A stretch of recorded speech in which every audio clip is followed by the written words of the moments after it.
ఈరోజైతే మన ఆడవాళ్ళందరికీ ఉపయోగపడే ఒక చిన్న టిప్ అనుకోండి. నేనైతే గనక పసుపు కొమ్ములు ఉంటాయి గదా! మన ఇంట్లో ఎప్పుడన్నా ఒడిబియ్యంలోకి అట్లా వచ్చింటాయి. అవన్నీ ఒక చోట పెట్టి ఒక 7, 8 అయ్యిండే అవన్నీ నానబెట్టేసినా అనమాట. సాయంత్రం నానేస్తే పొద్దునకి బాగా ఉబ్బుతాయి అవి పసుపు కొమ్ములు. అవన్నీ నానేసి మరుసటి రోజు అట్లా కొంచెం దబ్బలుగా దంచుకొని ప్లేట్‌లో ఏసేసి ఆరబెట్టేసిన ఎండకి ఒక్కరోజే. నిన్న ఆరబెట్టేసిన ఇంకా ఈ రోజుకి బాగా ఎండిపోయినాయి అవి పూర్తి. బాగా అట్లా అంటే తునగలనమాట చేత్తో అట్లా అంటే గనక. అప్పుడు మెత్తగా మనకి పసుపు తయారైపోతుంది.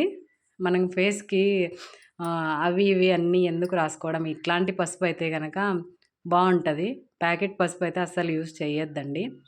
మొటిమలు అవి ఇవి గూడా అన్నీ పోతాయన్నమాట. ఇట్లా మనం పసుపు కొమ్ములతో పసుపు చేసుకొని పట్టించుకుంటే.